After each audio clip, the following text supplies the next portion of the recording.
Welcome everyone to Inside Arena Football once again. I'm Hunter Williams, as always, the host, joined by Tony Z, as always, as a special guest, coach and owner Casey Carter from the Indianapolis Enforcers.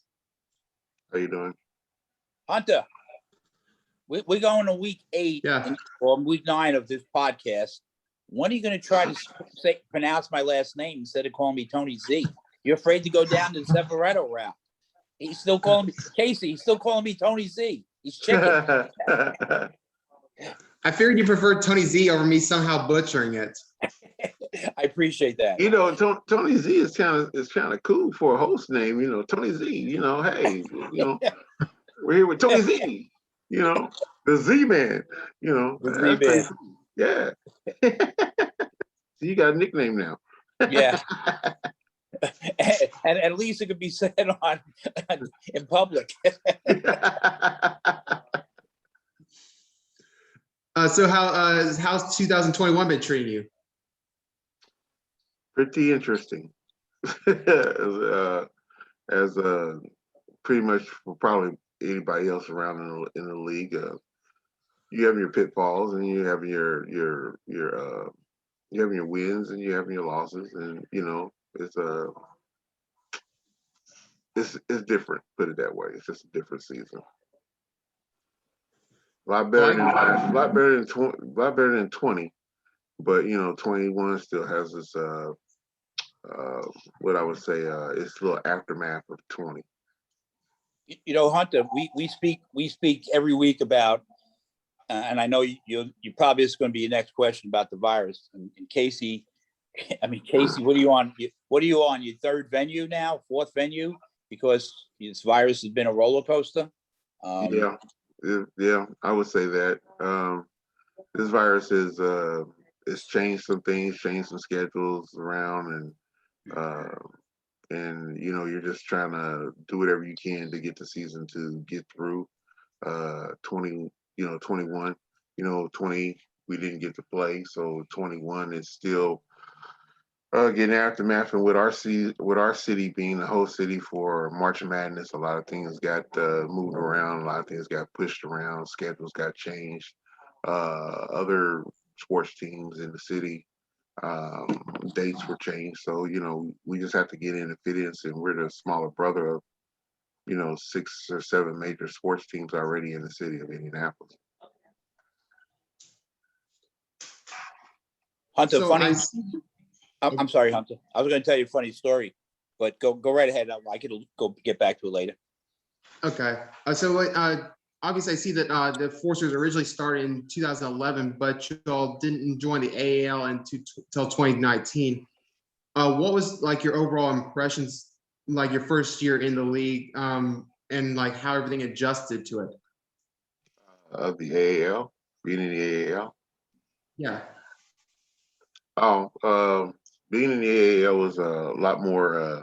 It was a little bit more structured than some of the other leagues that we were in. And the competition was pretty good, and travel wasn't as far.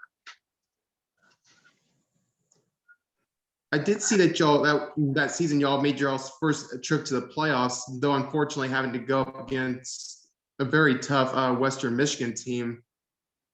It didn't exactly go too well. So what would you say is like the biggest thing you wanted to address, both as a coach and owner heading 2021, to be able to have better success in a potential return trip to the playoffs?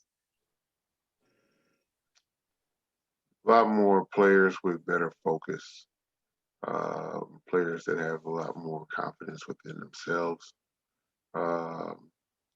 and take the playing arena football a lot more serious than say not taking it seriously. We had some players that kind of got intimidated by them. So we went out and recruited a lot more college players. When I started the team, it was basically to give guys in Indiana an opportunity to play professional football, and trying to get them to get out of the stigma of playing minor league ball. And some of that mindset didn't leave, and didn't realize that, you can talk the game, but when you actually are in the game, it's a lot different when you're playing the talent level. And so to compete with Michigan, we had to go out and make sure we got the talent level to compete with Michigan. They are what we would call the roadblock in our way, just like when the Colts had the Patriots. Michigan's our Patriots.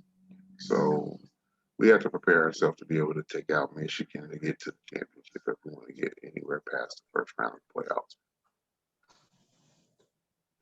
Would you say that makes them y'all's top rival at this point? Of course. Yes, that's what I was referring to when I was saying that they're like our Indianapolis. Indianapolis versus the Patriots, that would be Tom Brady versus Peyton Manning. That would be us versus Michigan. Yes, sir.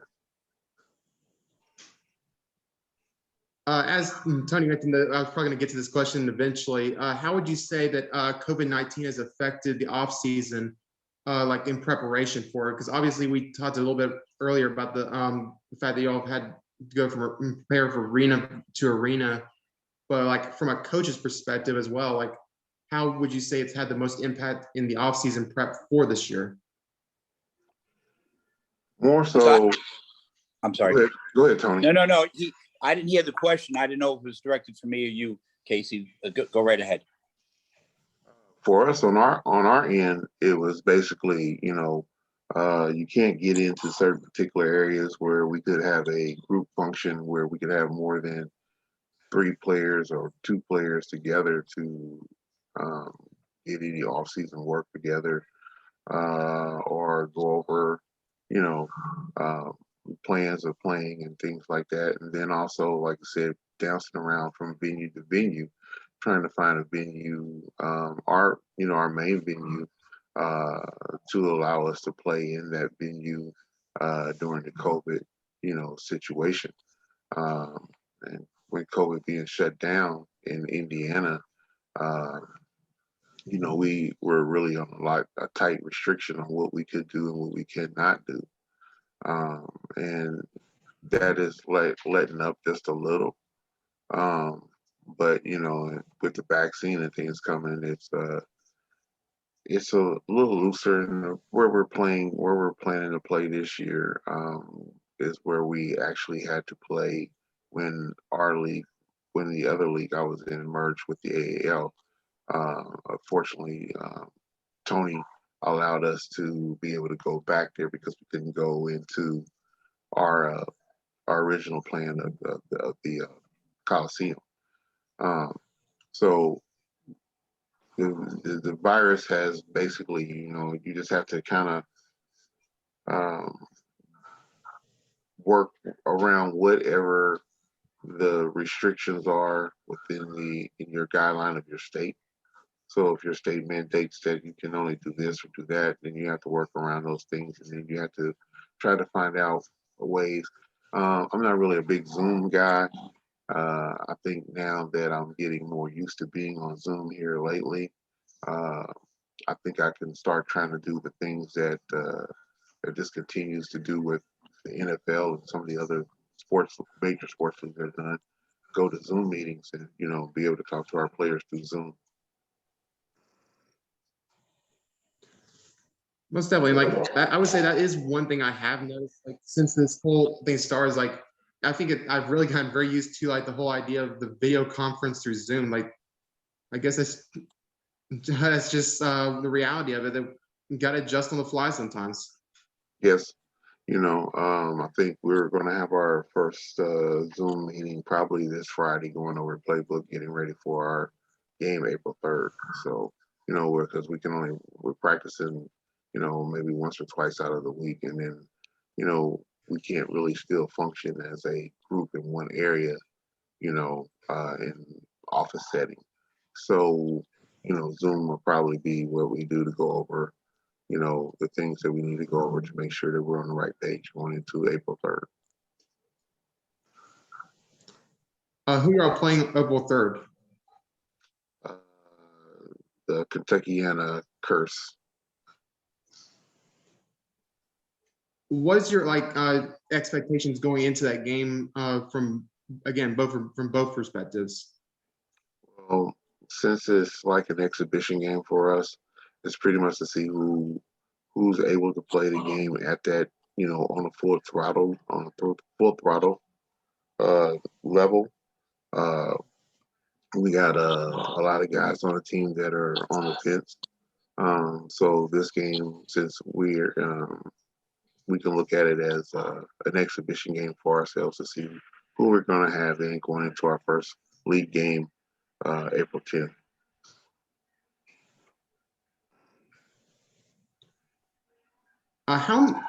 From your perspective, how much of an impact do you feel like it'll be for some of the arenas about going into there with limited or no fans? Like, how much of an impact do you think that's going to have on the overall feel of an arena football game? It'll have an impact, but the variety of the variety of style of play that we bring will still bring enthusiasm to the fans that are there. So the fans that are there will still be loud, exciting. I think they'll still be able to influence the game a little bit. So with some fans being in the stands is better than having none. You look at some of the sports venues where you're playing where there's no fans in the game. It's kind of like you're doing it's like practice. But when you have a little fans in there, it does help with the intensity. It does help with the pace of the game. But I think the players playing in front of 5 or 6 or 7, 10, 12, 30 fans, they're going to be excited as long as they're playing in front of somebody. It, you know, of course, you're not playing in front of a packed out stadium where it's really hype. But I think it'll still be hype enough to get the players enthusiastic to play at full throttle. Has Indianapolis set a certain limit for fans for the season for home games? It varies. I know where we're playing, we're allowed to have 250 people. So from a coach, it's maybe 25% capacity, but their season is over with. For us, I know I can only speak for us. I know that we're allowed to have at least 225 people or 250 people.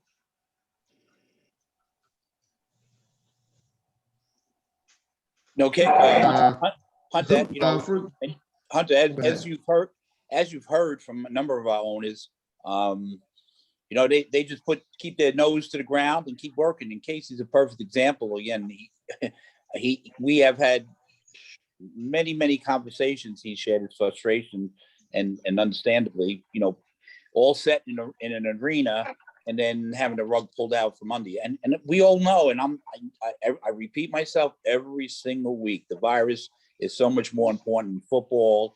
It is more important than anybody. Everybody's health, what's going on in our society. But you heard it from the gunslingers who ended up in the third arena. They actually opened up this past Saturday night. They lost to the North Texas Bulls, but they opened up. They played in the Rose Palace, and that was their third choice. Casey's on his third or fourth choice. You spoke to AJ, and AJ's arena, his new arena, 7,000 seat arena in Six Flags, wasn't completed because of the virus. So he's going to be playing it different. All of our owners, and surrounding myself with such great people, all of my owners have been flexible, and they know they're just going to keep their nose to the ground, get it done, because things are going to get better. Yeah, it's kind of hard when you go into a meeting and you are told right in your face that you're not going to be able to play there. And your players are expected to play there. You've been promoting to play there. And due to the COVID, due to other foreseen situations, and then your dates being given away to the hockey team due to the changes of the schedule. It is kind of frustrating. And then, but you have to keep walking. You have to keep focusing on the future. You have to keep focusing on the task at hand. And that's to play the season, to work around the best way that you can to get around it, to get that season to be accomplished. And does that mean you lose some players in the process because they wanted to play in the big venue? Then when you look at those players that quit or left because they wanted to play in a big venue, then you really wasn't a ball player. Because when you look at the solution or the problem, you have to find a solution. And when you find a solution, you have to move forward. And that's at any level. And when you're talking to your players or being straightforward and honest with them, um, then you move forward. You're able to move forward a lot more easier. And that's what the enforcers are about. We communicate a lot. Um, we might not like some of the things that happen our way or what we do, but we do look at it. Uh, we find a solution and we move forward. Because in the end, it's all about the future of where we're going, where we're going to be, where the league is going, uh, where the team will be in 4 or 5 years from now. Not just the now. The now, you have to work around whatever happens. Life throws you curveballs. In life, in business, you get thrown curveballs. It's how you handle it and where you look forward to go forward. And if you always are in spinning and you don't know how to handle those situations, then you falter. And with this league, a lot of us, we move forward. We find solutions and we move forward. The one thing I love about this league is we all, as owners and coaches, work together for the success of the league. Um, we don't talk bad about either team or either of us because we all been in that situation one point at a time. But how do we help each other move forward and be successful? Um, and even though Michigan is probably one of our biggest rivalries, we work well together, and a lot of things that I may be short on, they're willing to help me be successful. So I get a lot of advice from them guys, and we've been probably around really a longer time than most of the other teams in the league.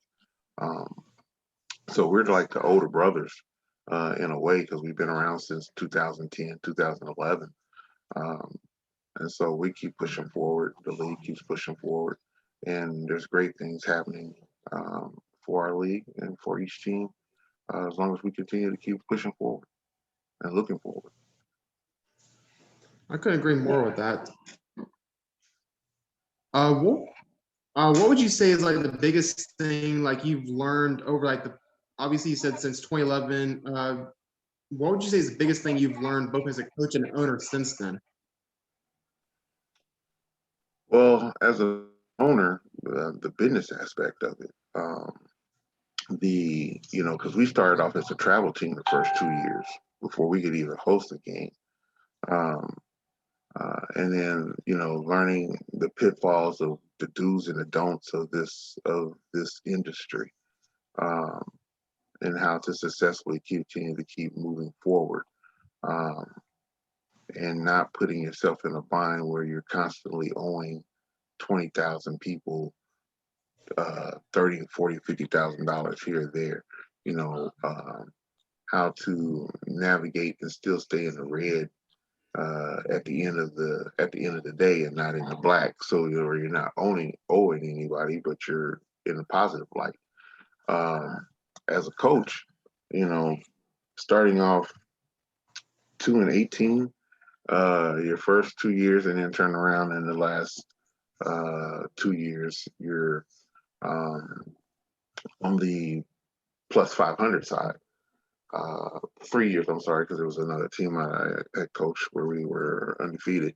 Um, learning from 11-man football to 8-man football was different. Uh, the, the style of the game, the plays, the defenses, the offensive structure. So as I learned, I got better. Um, Case in point, the team being in the playoffs 2 times in 2 different leagues.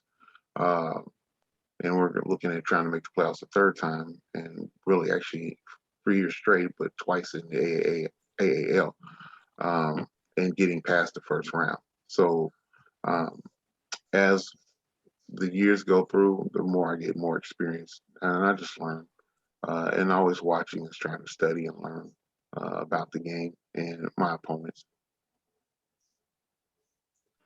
I'm sorry to have to break this part up, but can you shift your camera like up a little bit? Because like it keeps like cutting off like about yeah, perfect. Okay. I probably should have done that earlier. That's on me.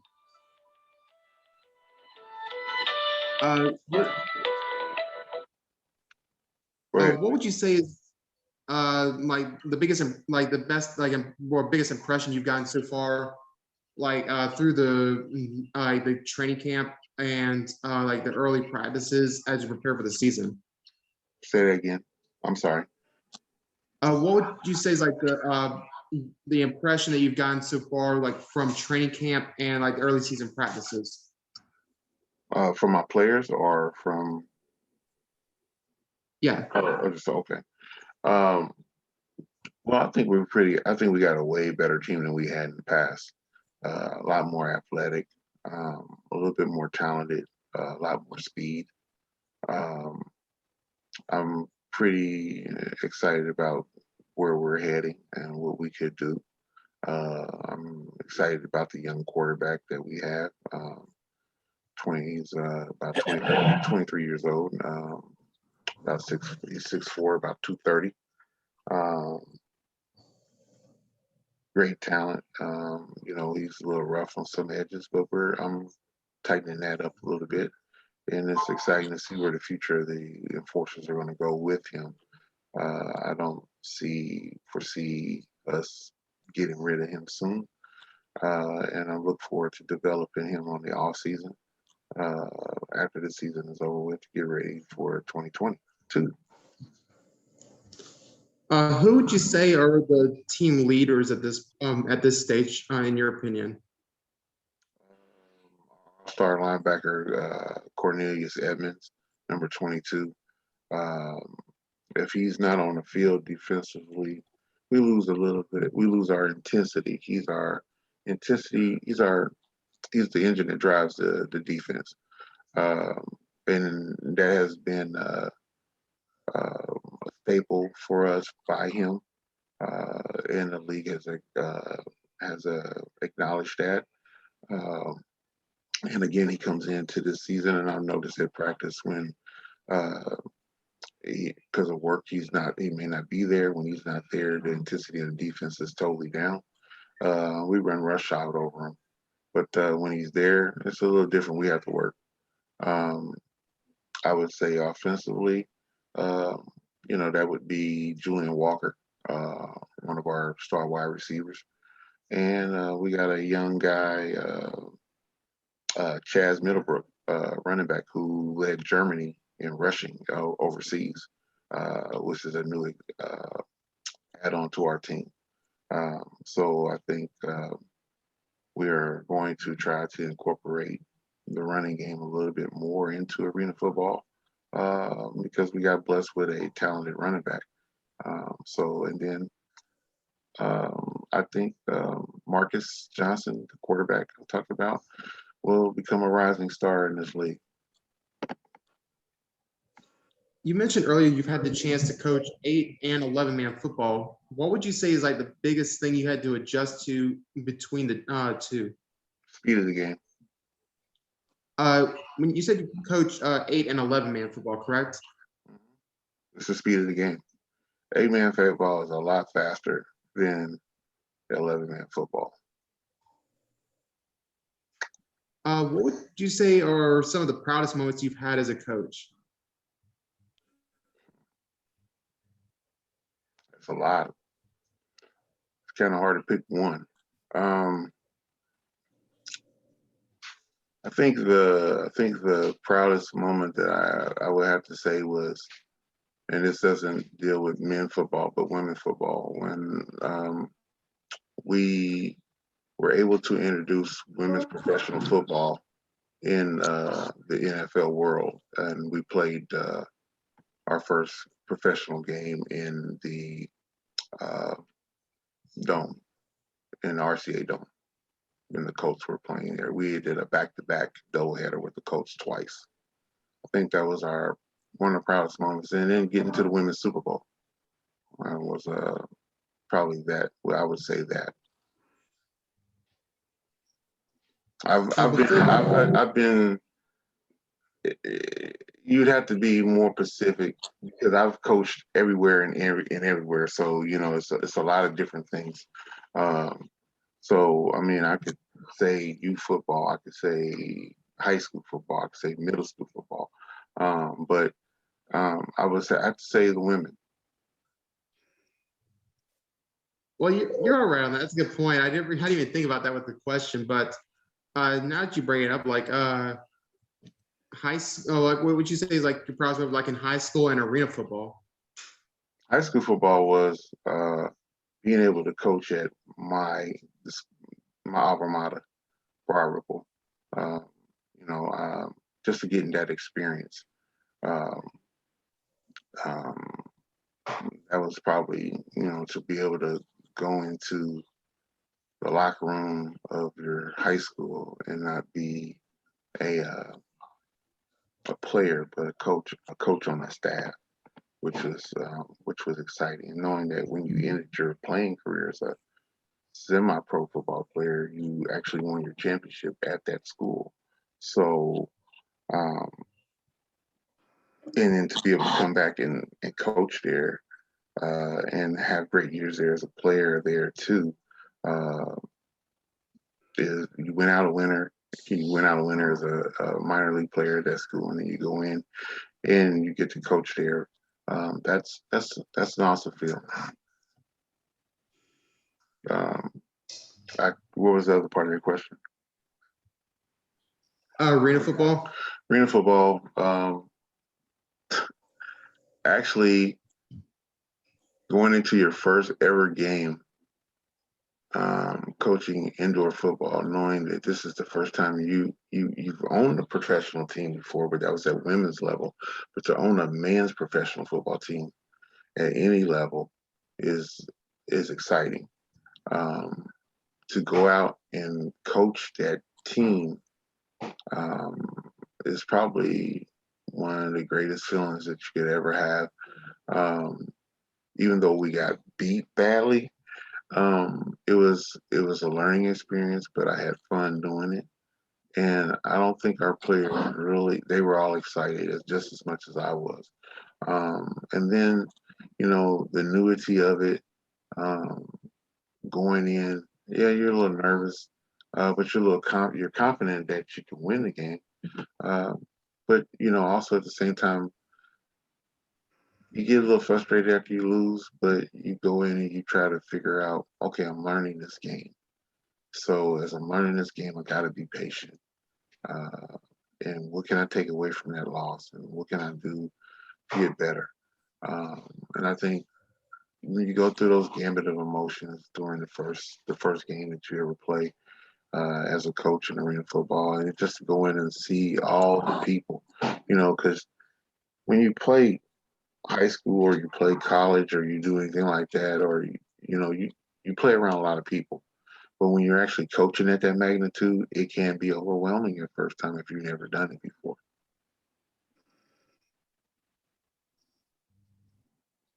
Yeah, most definitely. And that is something that I do find fascinating because like there is a lot of stuff that goes into preparation for an organization. So to be able to get that first game right there taken care of, win or lose, it's still a huge. Yeah, because you're sitting there thinking about you got to schedule buses. You got to schedule. We have to schedule the bus. We got to schedule to make sure everybody's on there. Make sure at that time the first year, making sure everybody had their bags, their equipment. Making sure you're arriving there on time, getting to your locker room, finding out what the schedule is, when you get out on the field, when you do this, when you do that, meeting with the other coaches of the other team, getting with the box office person to make sure that the tickets are there for the players, families, and things like that. And things. And I think even when you speak about that now, that has changed also with COVID. Because you're not able to give away the tickets to the opposing teams like you would in the past, because your seating is limited and most of your income is coming from your fan base. So that has changed. That has also changed a little bit. But when you're looking at meal preparations for the visiting team, meal preparations for your own team, uh, road travel, where you're stopping, where you're staying in hotels, all those things go into a factor that you have to have done by Thursday of that week. Sometimes more so ahead of time when you're looking at longer road trips. Like we have St. Louis about in 2 months or a month or so from now. So you're preparing for St. Louis's trip now. So you have that out the way, so you're not scrambling around. You know, uh, at the ninth hour of that week, trying to make sure you got everything ready to go and prepared. So No, those. Go ahead. Hunter, there's so many little intangibles that, of course, Casey's a veteran, he understands, that have gone into this season that people had to adjust, that were just not used to adjusting like this. Yes. Kate, I mean, think of this, Hunter, and Casey's going to probably laugh and giggle, but Casey, how many times have we worked together on marketing plans and marketing brochures for you, and then you going in one arena and you're finally all set and comfortable, and say, oops, now I got to change it and get tailored to my second arena. And then he does it a second time with a marketing plan, and then he does it a third time. He brought up I'm on my right. I'm on my fourth one now. I'm on my fifth one now. and this is this is time consuming, and but it shows the flexibility, and and it's funny because we just keep doing it and do it, and nobody complains. We just keep going forward. But Casey just brought up a great point, something so that people might minimize, but players want their families to attend games.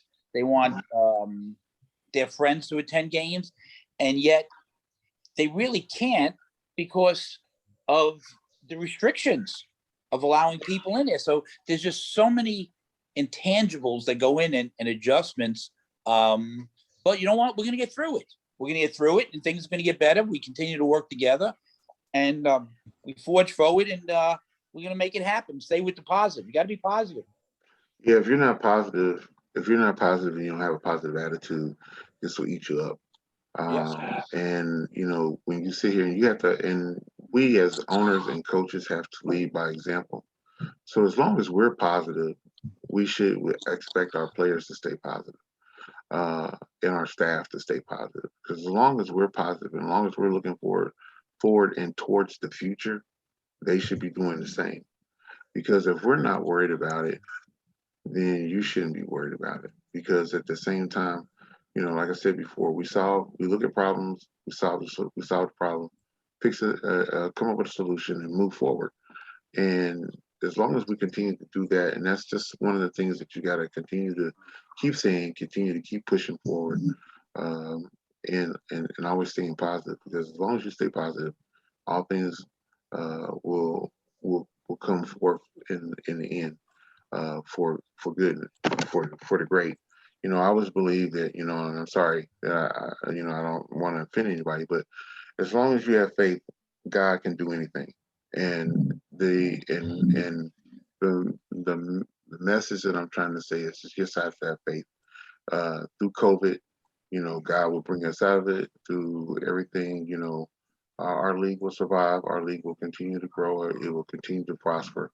And I believe that God has great things for us and for every team in our league, as well as our owner of our league and our league. Thank you. And that's the message I always try to tell my players. Just have faith.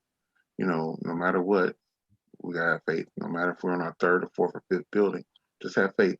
No matter, a lot of people talk bad about other organizations.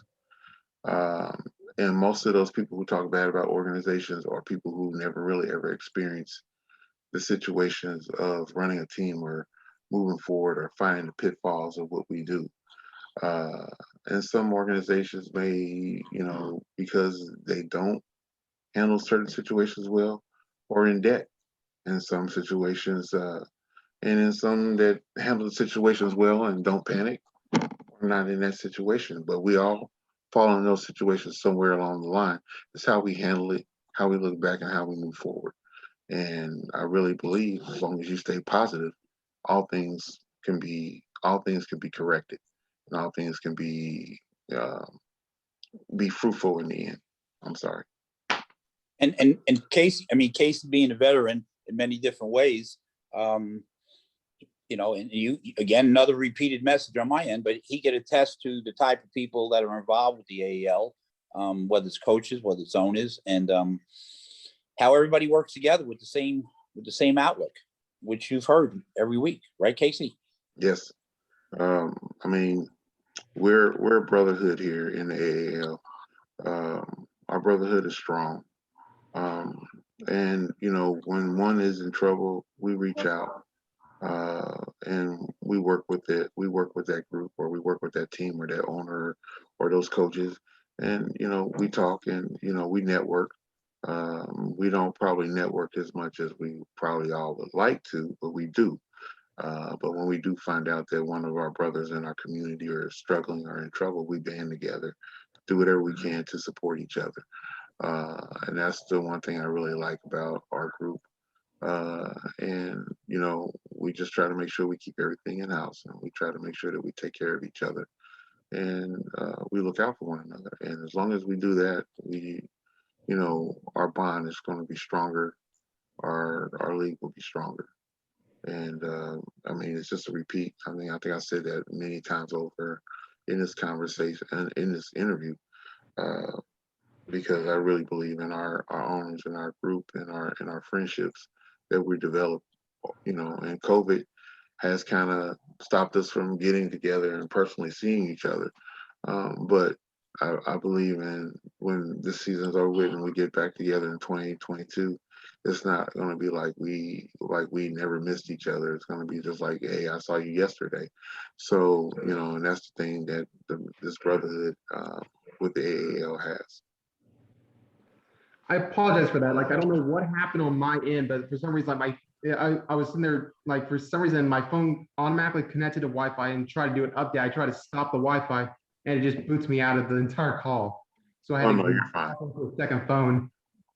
No, you're fine. You're good. We're good to have you back on the screen. So Tony, what was that story you wanted to mention earlier in the show? It's just some brief, and it's Casey will definitely remember this. Back in probably, Casey, you'll know, you got a better memory than me a lot. Well, it's funny, we'll go back and forth with memory. Casey and I will tease, but I think it was back in December sometime, and he called me up, and he said, Tony, he said, we got to release the schedule. We need to be able to sell tickets and put our tickets up for sale. And I said, Casey, we're just going, and he was set. I think he was still in his first arena back then. Yeah, I was in my first arena. Oh, so he knows what I'm going to say. So, and he was insisting, and we were talking and going back and forth, and we both of our voices were elevated, and we were not arguing. I mean, I consider Casey he's like family. I mean, we just I appreciate everything and his input about everything, his experience, and he's just such an incredible human being, and his family too. Which is special. And we went back and forth, and he was just giving me the hardest time about releasing the schedule. And I just said, you just don't understand, the Pennsylvania Union, they're getting kicked out of their arena and they don't have a place to play. So, and we're hoping to get back. So I went back and forth and he said, okay, we'll agree to disagree one more time. He said, but he says, how much time do you need? And I said, Casey, I keep on saying a couple of days, just as I've done spoke about on his broadcast about the schedule. I said, give me a couple more days and then we'll go ahead and release it. And he said, okay. And I think that was like a Thursday. And sure enough, Tuesday, do you remember the words you used when you picked up the phone? We just scared the living daylights. I think he said something like the COVID virus strikes again. And I said, oh no, don't tell me, Kate, because I thought he was talking about himself. And what he was telling me was, all the things that I was sharing with him about teams being affected him, because he had to sit down with one of his arena, and they said, well, you can't play here now because of the COVID virus. And I told him, Casey, who cares? You had me scared to death. I thought you were sick. So we laughed and laughed and laughed. But that's one of the strange things that that this season has brought upon us. Yeah, we were also having that conversation because we were before then. During that time, we were setting our stadium and everything was a go, and trying to get the turf field there and everything else and all the other stuff. And I was hyped about trying to get the schedule done because I was really hyped about going into our building, and it was because we were going to create history, being the first team to play in this building, and we had another team that had a problem with the schedule and where they were going to play, and I said, well, we got to just get, what. It's about getting the season done. So what the hell does it matter where the hell they play right now? If they lost their stadium and they got people where they can seat people, put them in that building and freaking play the schedule. Just get the schedule out, and then you turn around and I'm telling Tony, damn it, I'm in that same boat now. Because now I can't play there. So now I'm scrambling, I'm freaking out. I don't know, I kind of lost my mind there because I had put all my eggs and everything into this one basket. And I was really hyped, and I wasn't thinking, well, hell, this is not affecting me like it's affecting everybody else.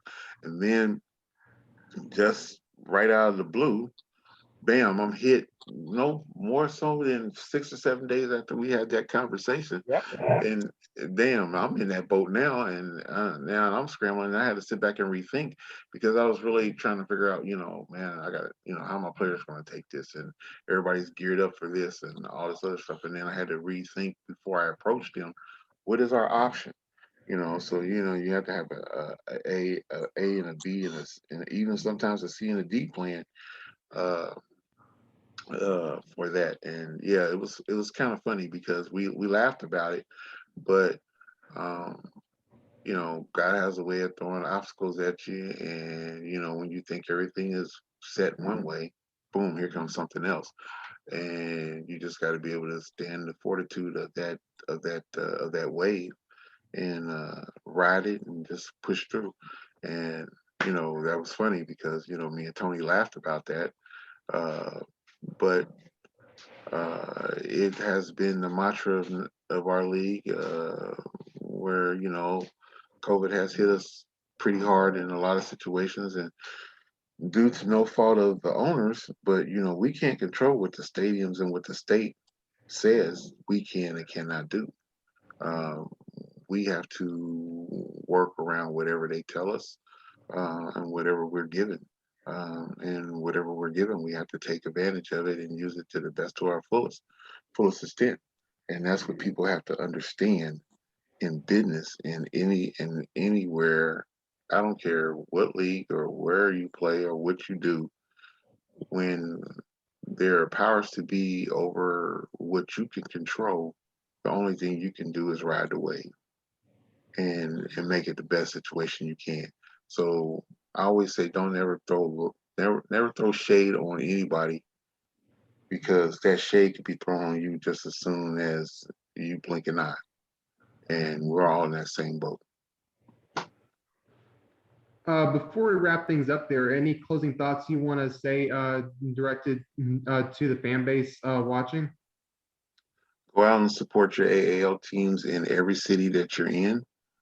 And support those teams, support those owners, support those players. They're giving everything that they have to entertain you, and they love to see you out there. They want to be a part of your lives, as entertainment fans, friends. As players, we love to see fans. Coaches, we love to see fans. We love to interact with our fans, and we just want people to know that we're out here playing football. We're doing the best that we can to bring joy to each and every fan in each and every one of our cities. Continue to support the podcast of the AAL, because we're a great group of people, and you'll enjoy meeting us. You'll enjoy seeing us, and we enjoy seeing you and meeting you as well. Couldn't agree more. Tony, any announcements on your end before we wrap things up? Well, week 1 is behind us. Tampa beat the Tampa Tornadoes, beat the Carolina Predators this past week. I believe it was 48-20 down in Tampa. And as I mentioned, the North Texas Bulls got off to a great start and defeated the San Antonio Gunslingers this past Saturday. And we do have an upcoming game this coming week. I believe it's San Antonio at Mississippi. And we soon will have a full schedule moving forward. That's awesome. Following week after this week is pretty much everybody on deck. Yes, sir. Well, Tony, as always, it's great to have you on. And Coach, it was an honor to do this interview with you. And I think we came out of this with a very good show, even with my phone booting me out for a few minutes. Don't worry about it. Don't worry about it. Thank you, everyone. Thanks. Have a great one. You too. Thank you. Bye. Take care, everyone. And we will hopefully get ourselves set up to be back here next week. Keeping yourself locked in on all things arena football. Thanks. Bye-bye.